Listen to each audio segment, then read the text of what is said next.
Bueno, muchas gracias a todos y todas por acompañarnos también en esta jornada, esta mañana bastante agradable. Yo creo que con un sentimiento muy contento de estar después de un triunfo de Paraguay, convocados también aquí el día de hoy. Así que como anécdota nada más, hacer referencia a ese elemento. Nos convoca hoy la presentación del libro de don Dionisio Borda, Mis Desembarcos, memoria justamente el día de hoy. Vamos a tener un momento interesante de un conversatorio. Hablábamos ayer con Dionisio de la posibilidad justamente de que sea un evento bastante distendido y hablar de la importancia no solamente de la literatura, sino de plasmar las memorias. Creemos firmemente también, y hablábamos con Bernardo recién, el hecho de que necesitamos más literatura en el Paraguay, y principalmente de las experiencias de vidas también de las personas y de los actores, no solamente en la política, en lo social, en lo económico. Necesitamos dejar legado también en ese sentido, por eso la obra de don Dionisio es bastante importante en ese contexto. Quiero ceder la palabra justamente al anfitrión de la casa, don Jorge Sur, justamente para que nos dé justamente unas referencias también en esta mañana. Don Jorge, por favor.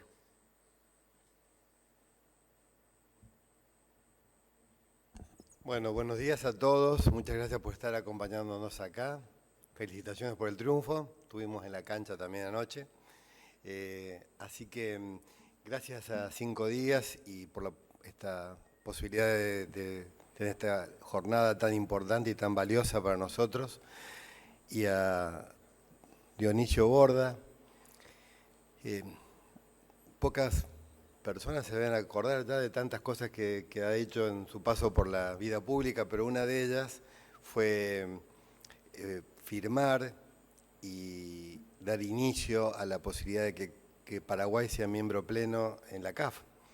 En el año 2008 fue quien firmó con don Enrique García el convenio que permitió que sea accionista y miembro pleno. No creo que haya imaginado en aquel momento que hayamos podido acompañar al país en la forma con que se pudo hacer después, ¿no? Con un banco con 2.400 millones de cartera, participando de obras muy importantes, obra pública, de la soberanía energética del país. Y bueno, y esta casa, que nadie se hubiera imaginado hace 15 años, está ahí. Yo creo que también es un símbolo de muchas cosas que a lo largo de la carrera de Dionisio Borda ha puesto semillas, que después de esa siembra, algunas se pueden ver en cosecha ya y otras seguramente en muchos años más. Ha puesto bases de la economía del país, pero sobre todo hoy ha venido a acompañarnos acá y eso es lo que agradecemos particularmente, a compartirlo lo más importante, que es su testimonio de vida, lejos lo más importante, un testimonio de vida de un servidor público que nos emociona y nos motiva en las páginas de su libro y que nos ofrece o nos va a ofrecer esta oportunidad, este conversatorio, este diálogo con personas que también agradecemos que nos acompañen hoy porque sabemos que han sido parte de su historia, que tienen mucho para agradecer y para contarnos de él, y que simplemente me permito en este recordatorio o en este inicio señalar que cómo he podido ver en Dionisio grandes valores que veo en Paraguay, como la historia personal de él se parece tanto a los valores más lindos y más conmovedores de la historia de Paraguay, ¿no? La resiliencia, la superación, y desde San Juan Bautista Misiones hasta los grandes centros académicos de Estados Unidos y volviendo a la patria a ofrecerse como servidor público, un ejemplo también de la apertura al mundo y del amor a la tierra y del respeto y homenaje en vida a sus ancestros y a todo lo que esta tierra y esta patria les ha dado, para multiplicar los talentos recibidos contra, a veces, las circunstancias, haciéndole, como a veces pienso, una toma de judo a las circunstancias, ¿no? Eso de que vio el judoka que tiene el peso del oponente. A veces el oponente no es una persona, sino son las circunstancias, y con eso los revierte en fuerza propia para crecer y para regalarnos en vida la oportunidad también de aprender de su testimonio, de su historia y de su mensaje. Así que muchísimas gracias, bienvenido a su casa, ¿no? Que usted también ayudó a construir, y gracias por aquella parada inicial también. Muchísimas gracias.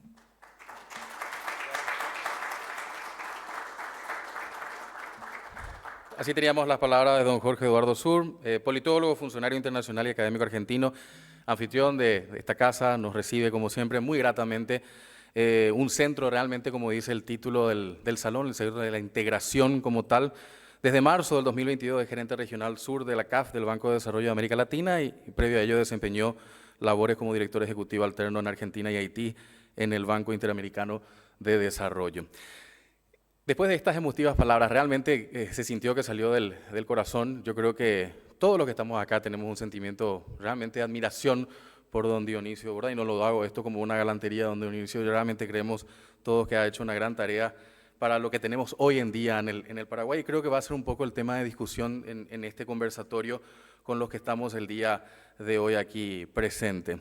Simplemente quiero hacer un poco una repaso rápido de algunos elementos de la hoja de vida de don Dionisio.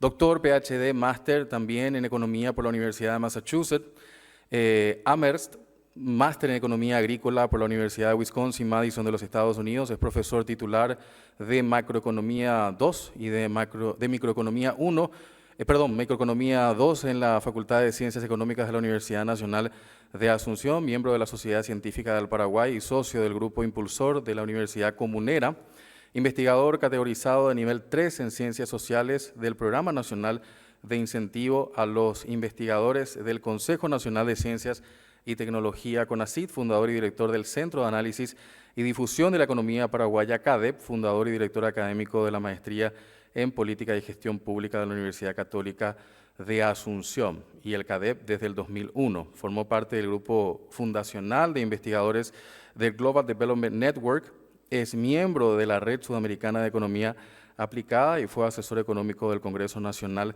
desde el 94 al 96 y ministro de Hacienda en los gobiernos de Nicanor Duarte Frutos y de Fernando Lugo Méndez.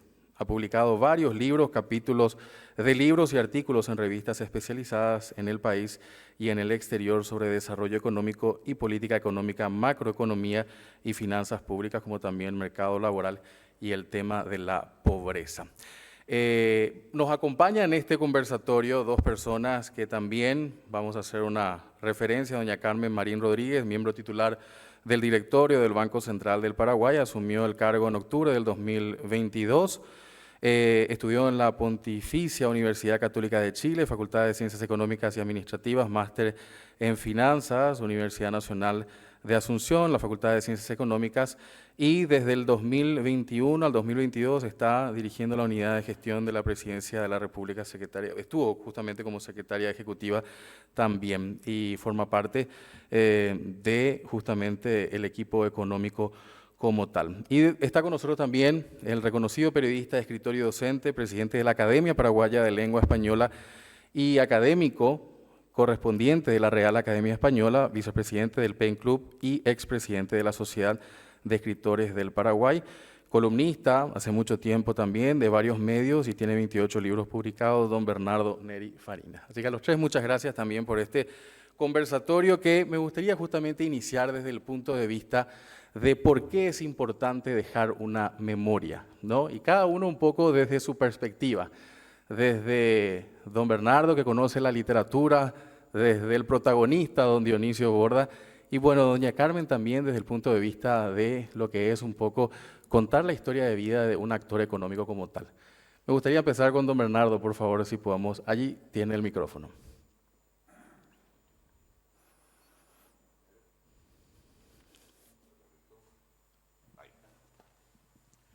Buenos días.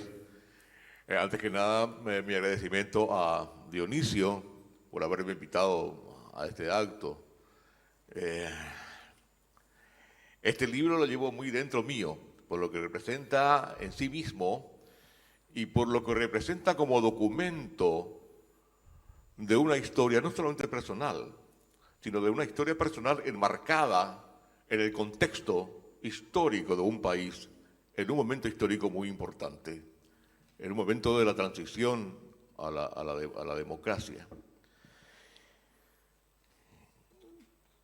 Es importante en un país que tiene muy poca memoria de su pasado histórico, dejar testimonio de la vida de uno.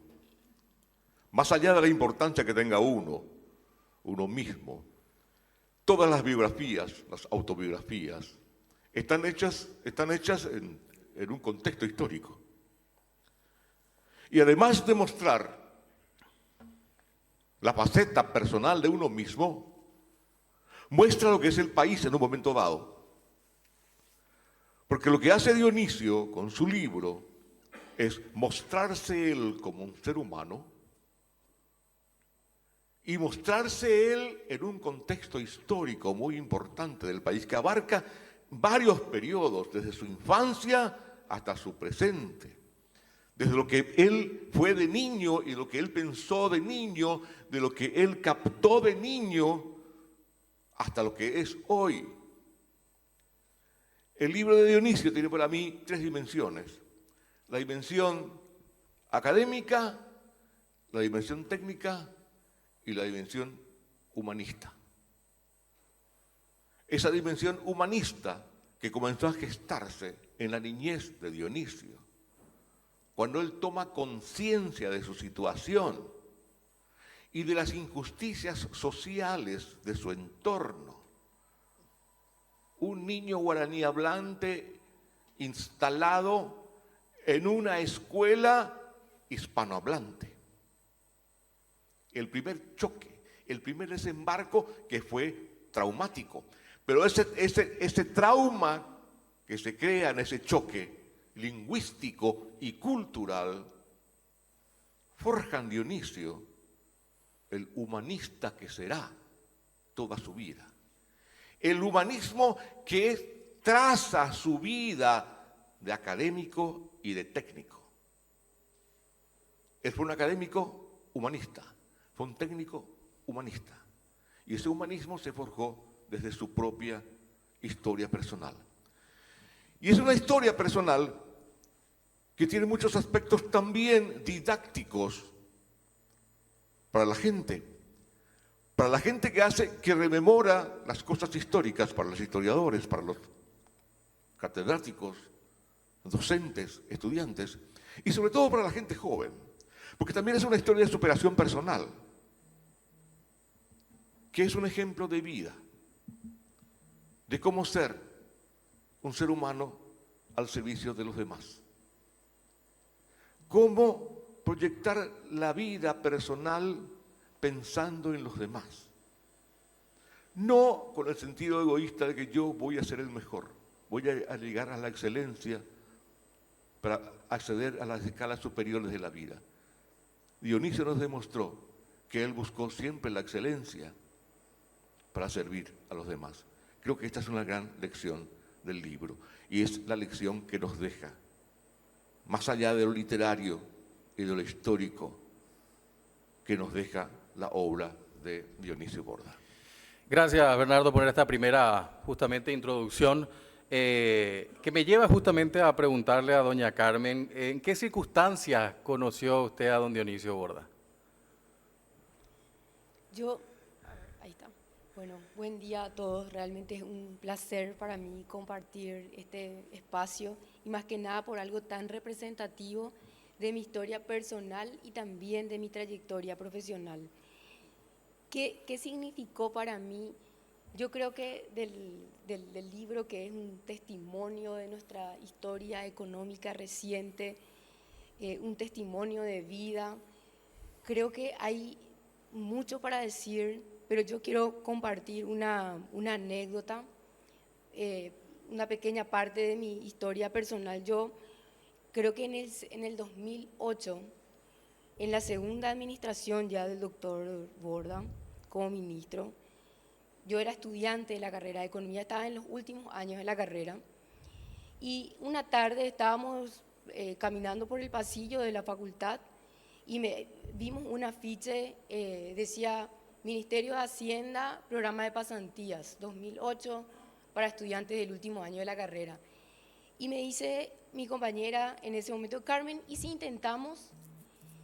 Y yo le digo, estamos a punto de entrar a los exámenes, nosotros no sabemos si realmente hay criterios técnicos, si hay criterios objetivos realmente.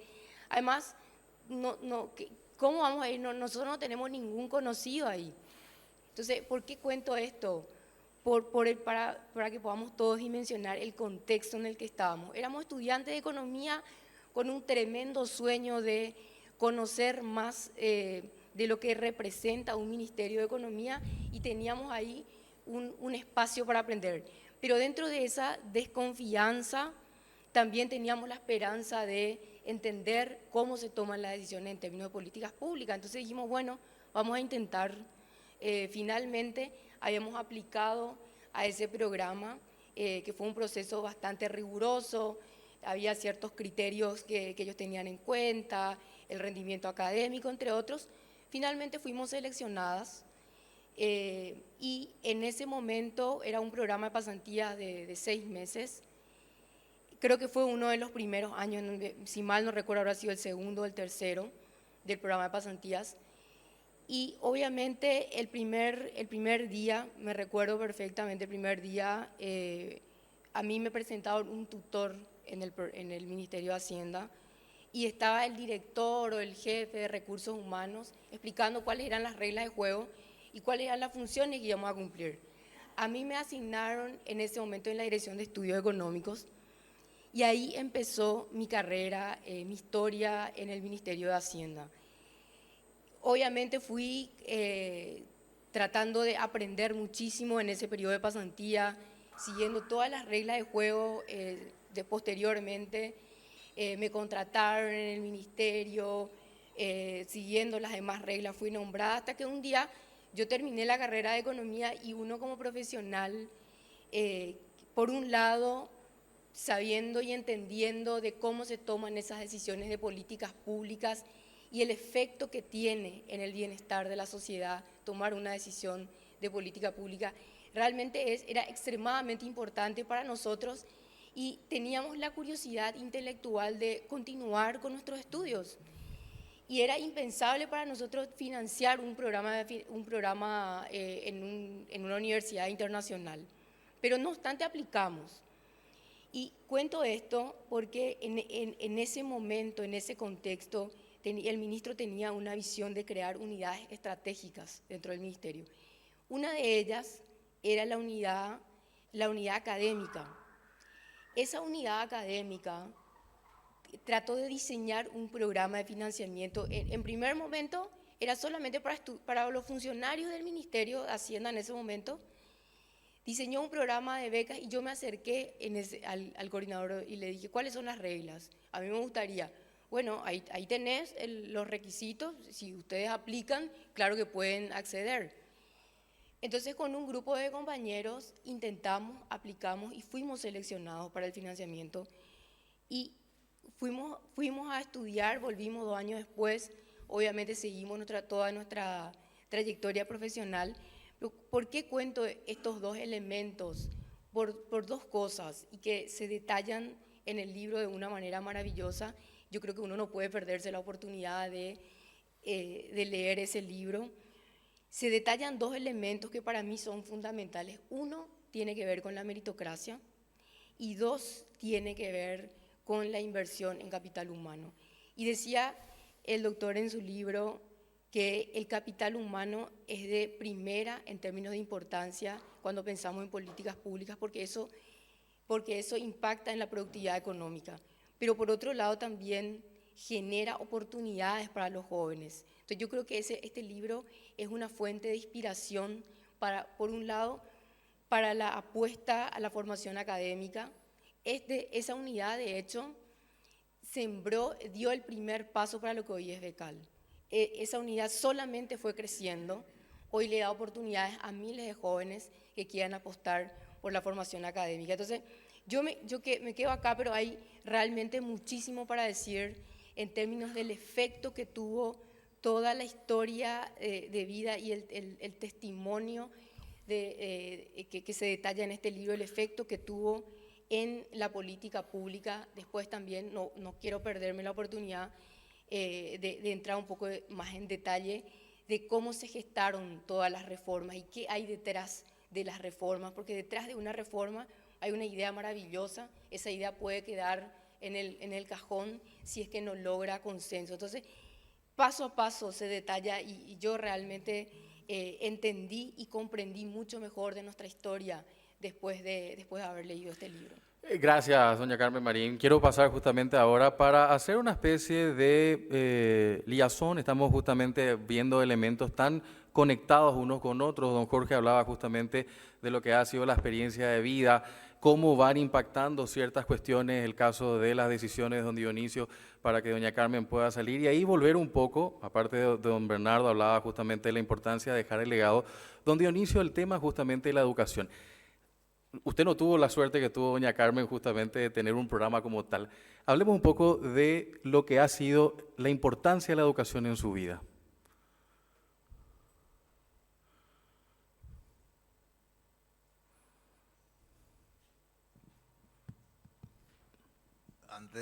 Antes de empezar mi relatorio, quiero agradecer la iniciativa de la CAF de convocar a este conversatorio y compartir esta mañana con dos personas muy significativas, uno dentro de la narrativa que es Bernardo Neri Farina, en este momento es uno de los más influyentes, y la presencia de Carmen Marín, una economista reconocida con mucha capacidad y en plena carrera, miembro del directorio del Banco Central del Paraguay. Bueno, para mí la educación fue un valor que me impulsó en la vida.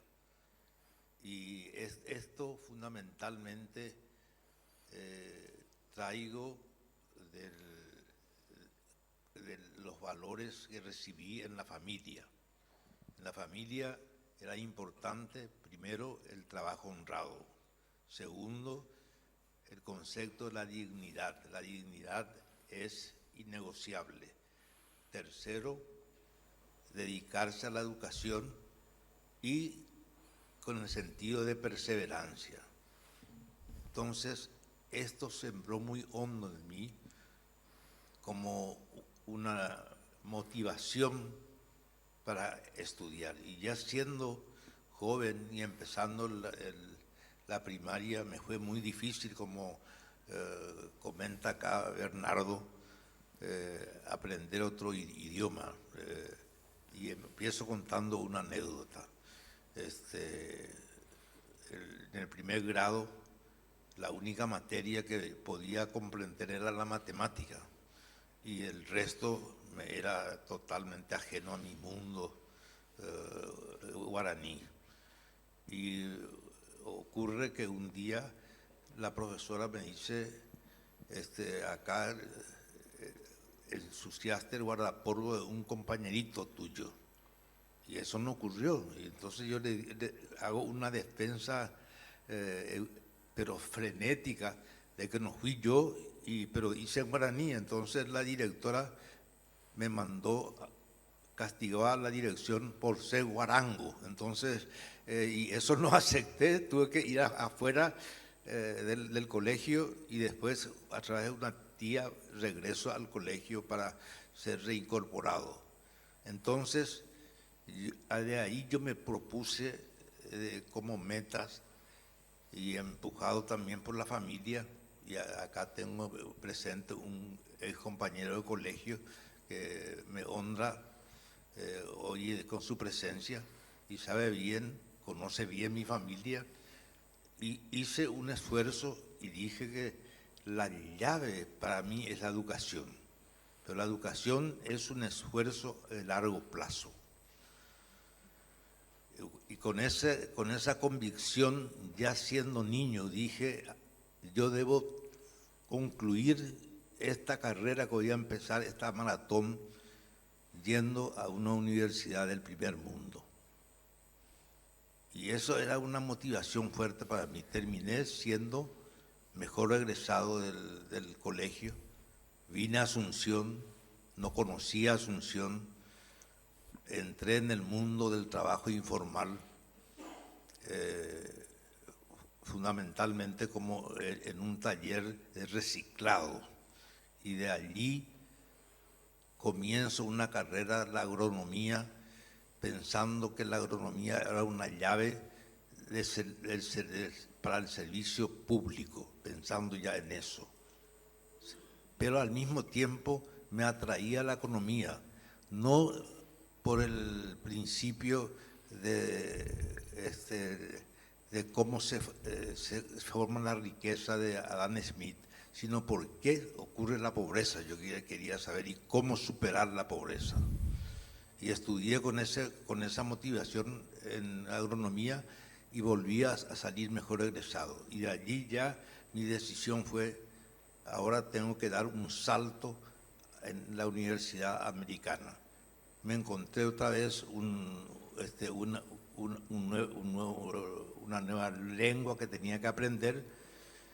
Estudié, terminé la carrera y dije, ahora tengo que retornar al país y tratar de comprometerme de manera de que lo que aprendí se transmita a esa sociedad que yo quiero y sobre todo tratar de levantar el nivel de mucha gente como yo que viene de una cuna humilde. Y bueno, felizmente se me dio la circunstancia, como dicen los futbolistas, y empecé con el gobierno en el 2003, y aquí me honra con su presencia el vicepresidente Luis Alberto Castiglione, con quien trabajamos muy de cerca, hicimos varios viajes, porque en ese momento Paraguay pasaba por una crisis severa, una crisis económica, fiscal y social. Económica porque veníamos con 3 años de recesión, la economía no crecía. Segundo, el déficit fiscal es disparadísimo, caímos en cesación de pagos, en segundo lugar, y tercero, la deuda pública estaba en torno al 50% y la pobreza por encima del 40%. Era la época en donde la gente masivamente iba a España y teníamos que recuperar la confianza del gobierno, y esto hicimos con el gobierno, de que estaba comprometido para hacer los cambios.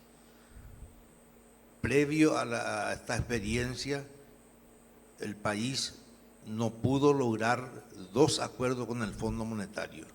Entonces, nuestra primera visita fue con Luis a Washington para tratar de explicar de que hay voluntad política para hacer la reforma, porque el Fondo Monetario tenía la puerta cerrada para Paraguay, porque se intentó en 2 ocasiones. Y a nuestro regreso vinimos y hicimos este esfuerzo enorme, y mi idea, y ahí ato con lo que me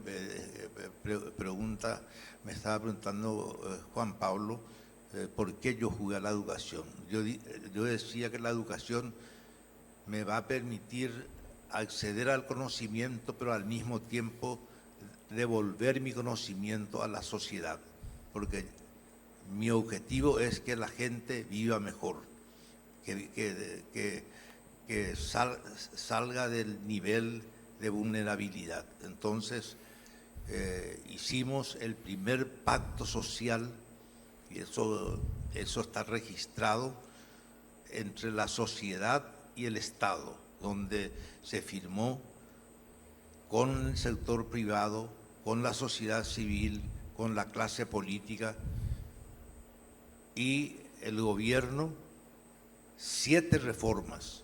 Y en 2 años cumplimos esas 7 reformas. No quiero ir en detalle de esa reforma, pero desde allí se instala la estabilidad macroeconómica que hasta hoy día se mantiene. Y lo más interesante para mí fue la experiencia humana que vivimos en el Ministerio de Hacienda, porque mi compromiso era transformar el Ministerio de Hacienda en un ministerio técnico, blindarlo de la influencia política y tratar de iniciar con el principio de la meritocracia. Y esa meritocracia asustó un poco a la gente de Hacienda y tuve que conversar en una reunión amplia, porque yo hice, y por ahí viene, mi primer desembarco en Hacienda con un equipo joven técnico de primer nivel, que eran gente que terminaron su maestría, su doctorado, y entonces me sale y me dice, nosotros no tenemos este título de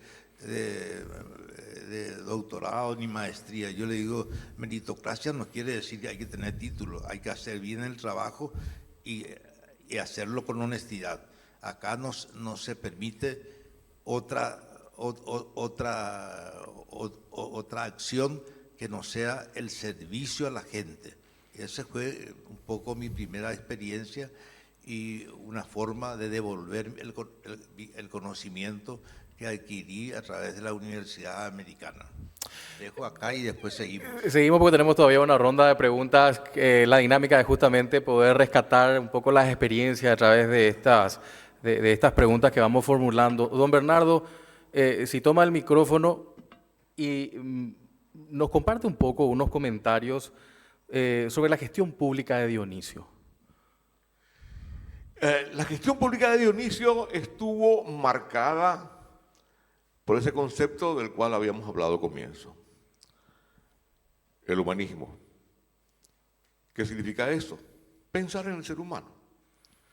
Él mismo relata que toda su formación estuvo dirigida a que él adquiriera los conocimientos suficientes que le sirvieran después para servir. Y aquí hay que valorar un aspecto sustantivo en la labor pública de Dionisio. Él era claramente opositor al Partido Colorado. Tiene un historial de lucha contra el régimen dictatorial de Alfredo Stroessner. Fue perseguido, apresado, torturado.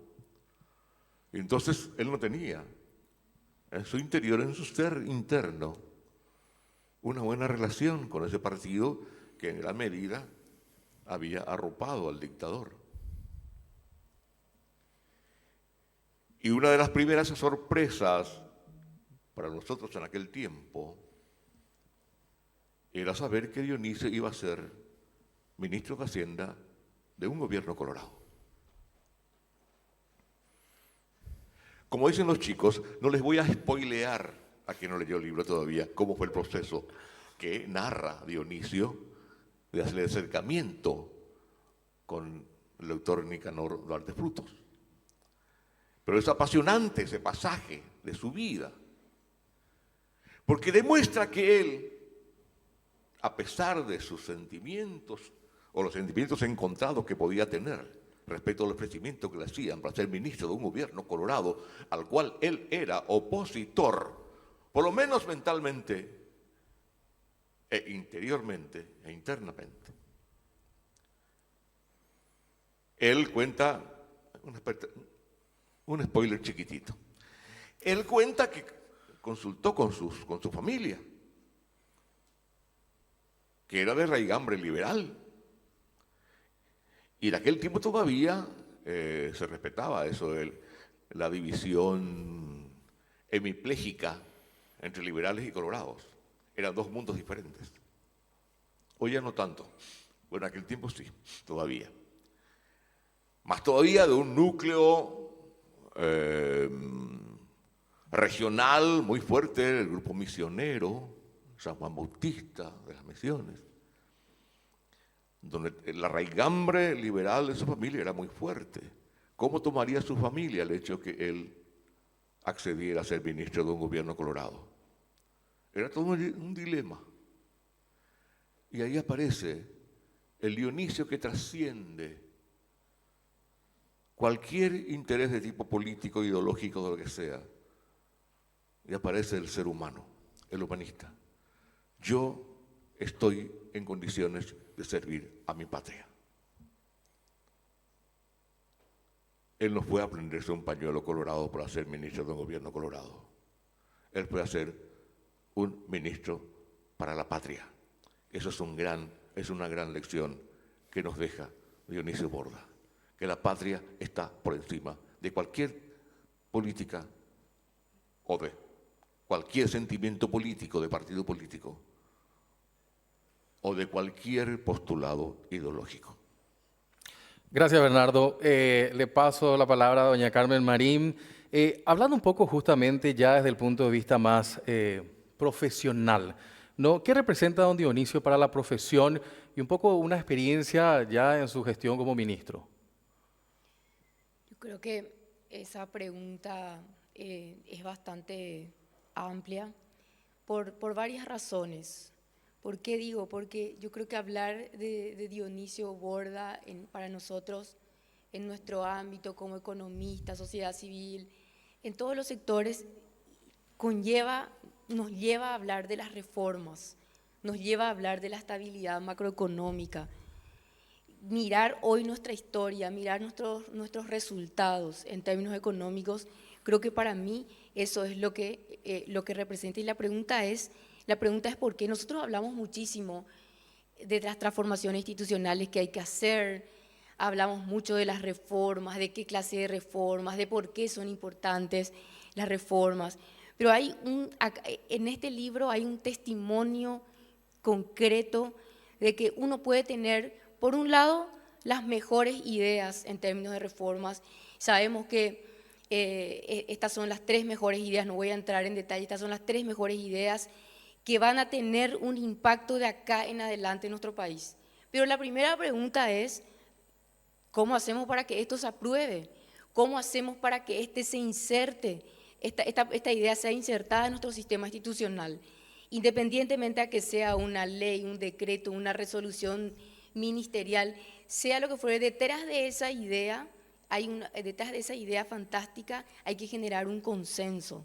Tenemos que ponernos de acuerdo como sociedad para que esa idea y que detrás de esa idea está esa regla que se plasma dentro de un instrumento de política pública, está un consenso, pero también detrás de ese consenso necesitamos generar confianza, y eso se pudo con el liderazgo en ese momento, y el detalle que se cuenta todo en el libro, eso se pudo lograr. Hoy miramos hacia atrás y miramos nuestra historia, solamente todas las demás administraciones empezamos a poner un granito de arena, un ladrillo más para ir construyendo nuestra historia económica. Entonces, para mí eso es lo más relevante.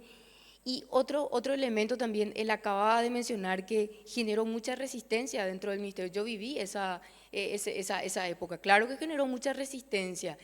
Y él decía también en su libro, relataba cómo se daban esos diálogos con los funcionarios del Ministerio de Hacienda, con la sociedad civil, con los actores políticos, cómo era ese paso a paso, primero para generar confianza y segundo, para generar ese consenso que necesitaban esas reformas.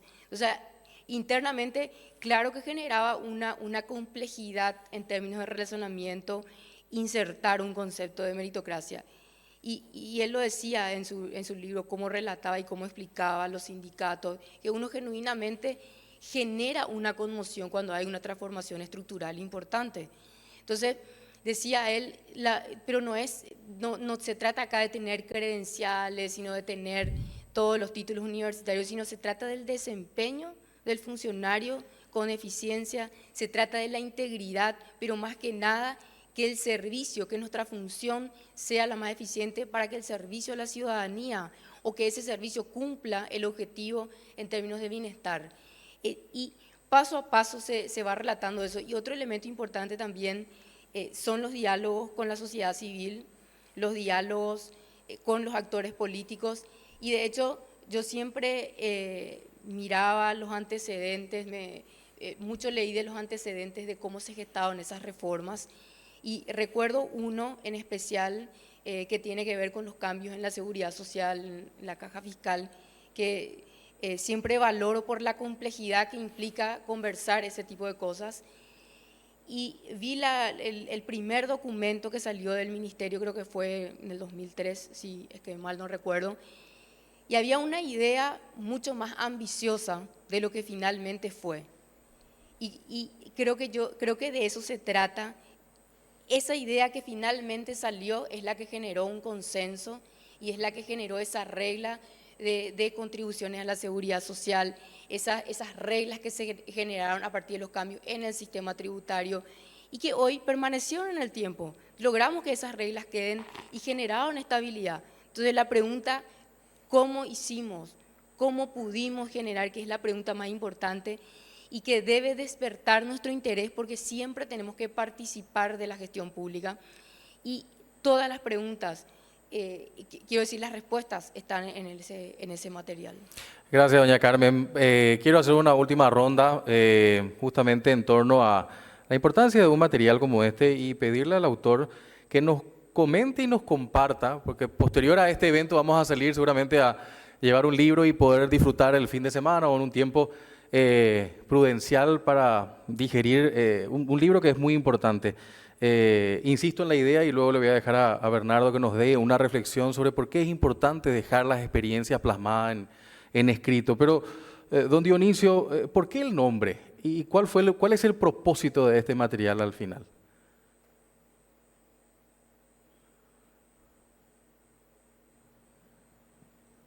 Curiosamente, yo no sé nadar y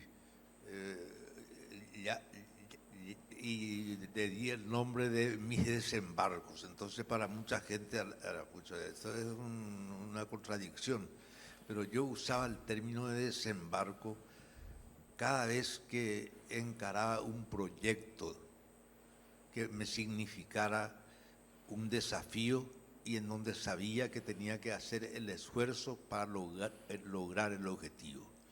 Y que ese objetivo implicaba una gran decisión y, como se dice, dejar todo en la cancha, el esfuerzo. Primero, yo siempre digo, hay que tener la templanza. Segundo, tener el pensamiento estratégico. Y tercero, jugarse. Y para jugarse, ahí estaba el concepto para mí del desembarco. Y recuerdo muy bien que eso usé en las dos circunstancias que asumí el cargo de ministro. Le decía a la gente, ahora vamos a hacer el desembarco en Hacienda con esta misión y tenemos que cumplirla. No era una arenga militar, pero en el sentido de decir, bueno, acá tenemos tareas que cumplir y estamos obligados a hacer por el bien de la ciudadanía. Entonces, de allí puse el nombre de desembarco y que al final me parece que incluso metafóricamente llama la atención, pero ese concepto siempre yo llevé adentro frente a cualquier proyecto que encaraba en mi vida. Gracias, don Dionisio. Don Bernardo, poco justamente sobre lo que les estaba planteando. La idea de dejar plasmado una experiencia de vida, ¿por qué nos cuesta tanto todavía en el Paraguay? No tenemos mucha experiencia de eso. Decía al comienzo que en nuestro país no tenemos memoria histórica. Solo ahora, en este tiempo, con esta nueva generación, hay conciencia de que hay que dejar registro de lo hecho. Y sobre todo aquellas personas que han tenido una vida activa en la sociedad, en cualquier disciplina, debieran dejar sus memorias. ¿Por qué? Porque siempre dejan una lección de vida y una lección de un pedazo grande de la historia del país. Repito, cada vida particular está enmarcada en la vida de la nación. Y este libro tiene varias dimensiones, había dicho. Y en primer lugar, el libro es un testimonio del valor de la conciencia que tiene un chico, un ser humano, respecto a su futuro, a la importancia del proyecto de vida. Esto queda registrado aquí. Este libro es, como diría Mario Benedetti, un registro inalterable de todo eso, de la conciencia de un chico respecto a lo fundamental que es la educación y la formación académica, que es interminable. Los seres humanos estamos condenados a aprender todos los días de nuestra vida. El que dice que ya sabe todo está muerto. Después está el otro aspecto que creo que debería ser estudiado en las universidades. El hecho de la apetencia por saber, por el conocimiento. En nuestro país hay una división entre el creer y el saber. Nosotros los paraguayos tenemos más creencias que conocimientos. Eso se da en varias disciplinas, en la historia y creo que también en la economía. Y después está el otro aspecto, que es para los economistas, que es la génesis de un proceso que hemos vivido los paraguayos desde el 2003 hasta esta parte, en que el Paraguay fue, en varios aspectos, un país admirado por el mundo por su estabilidad económica. Eso nadie lo puede negar. Que todavía lo vemos hoy a pesar de todos los altibajos. Esa estabilidad que nació con aquellas reformas tan difícilmente logradas y con aquel coraje cívico y político y hasta, diría, académico, para enfrentarse a las circunstancias en que vivía el Paraguay en el 2003. Creíamos que estábamos hundidos absolutamente, pero hubo un desembarco que nos sacó a flote. De eso se trata este libro. Y de ahí la importancia como ejemplo para que otras personas también dejen su testimonio de vida. Y que dejemos de ser un país sin memoria. Y para que aprendamos a aprender que nuestra realidad actual es consecuencia de todo lo que vivimos antes. Muchas veces los jóvenes desechan la historia, la antigua y la reciente, porque dicen, no, eso es pura historia, ya pasó. Ahora miremos el futuro. ¿Cómo vamos a mirar el futuro si no nos conocemos interiormente? Y ese conocimiento interior nace del conocimiento de nuestro pasado, anterior y reciente. De eso se trata, en gran medida, el libro de Dionisio, que es un ejemplo para que aprendamos a mirar nuestro pasado para proyectar siempre nuestro futuro. Gracias, Bernardo. Doña Carmen, le quiero ceder la palabra para dejar los últimos minutos a don Dionisio, pero un poco en esa misma temática. Le toca a usted estar en un cargo muy importante en este momento. ¿Un material como esto, para qué sirve? Yo creo que es absolutamente importante para nosotros, más que nada, como decía hace rato, mirando nuestra historia económica reciente. Me parece que entender de cómo pudimos lograr esa estabilidad macroeconómica, entender de cómo pudimos generar esos consensos, nos van a permitir también hoy, primero, participar en el debate público, construir políticas de acá en adelante, que los jóvenes también puedan acceder a esta información y a esta historia de vida del doctor Borda, pero más que nada también la historia en donde se describe claramente cómo pudimos darnos ese paso a paso es clave para la formación profesional, para también conocimiento de la sociedad civil, actores privados, actores políticos, para que podamos dar siempre cada vez más pasos sobre tratar de mejorar nuestro país, mejorar también, tratar de reducir brechas que tenemos todavía hoy en la sociedad. Creo que hay que avanzar con el debate y siempre sobre la base de consensos. Y eso aprendemos leyendo el libro del doctor. Gracias, doña Carmen Marín. Don Dionisio, le quiero dejar unos minutos para que nos pueda justamente hacer una reflexión final sobre un poco la importancia de este trabajo que usted nos presenta el día de hoy.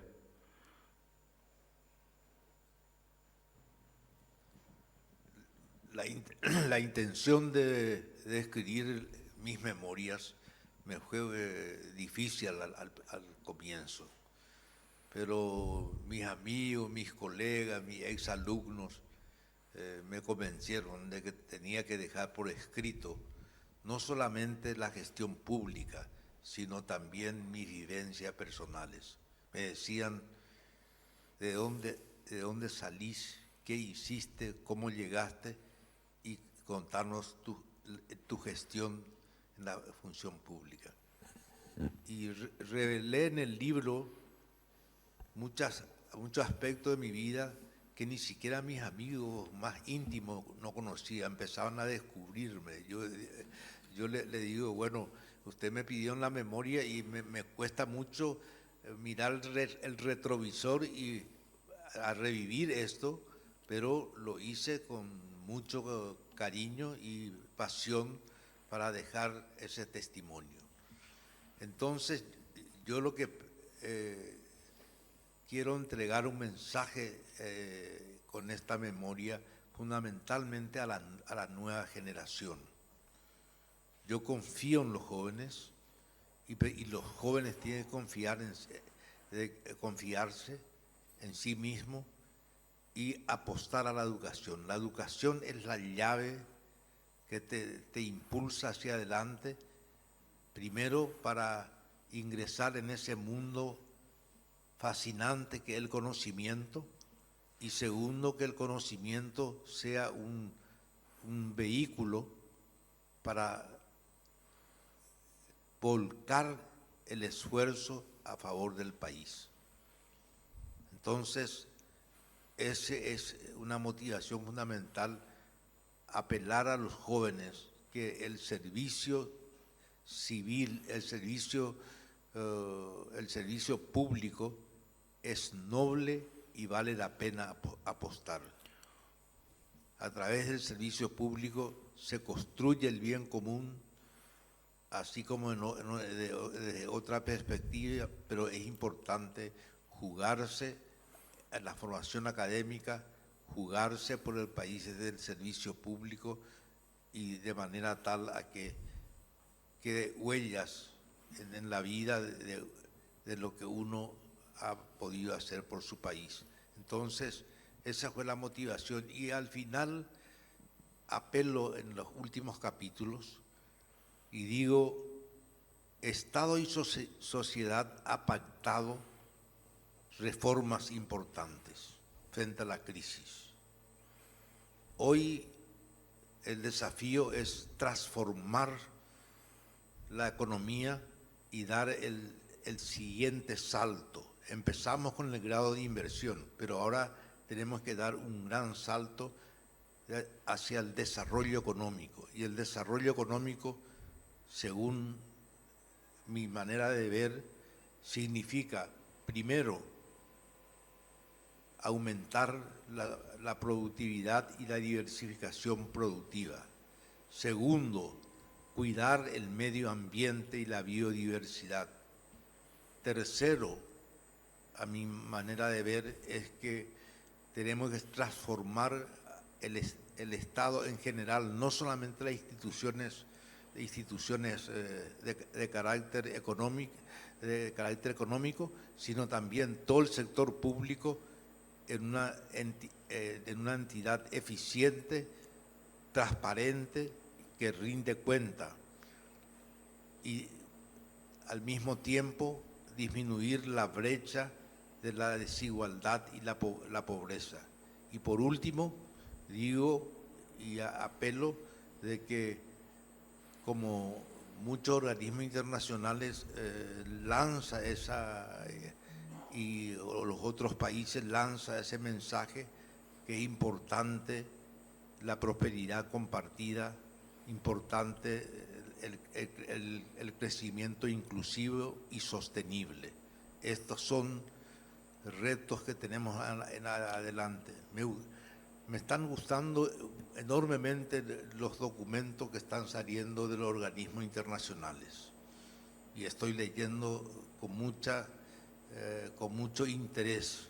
Recientemente se lanzó el documento bajo el título de Reporte para el Crecimiento Económico del País.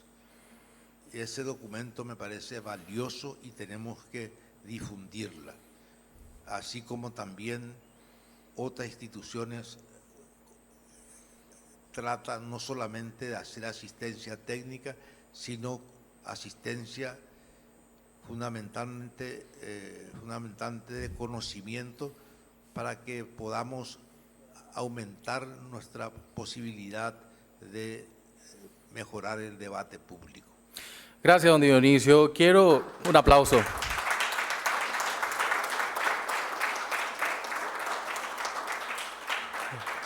Quiero ir cerrando porque luego vamos a habilitar un espacio donde el autor va a estar firmando los libros, pero también conversando con los presentes. En una parte final del libro, ya les hago un pequeño spoiler para que puedan después disfrutar del material, termina diciendo: los relatos personales y de servicio público en mis desembarcos buscan transmitir un mensaje claro.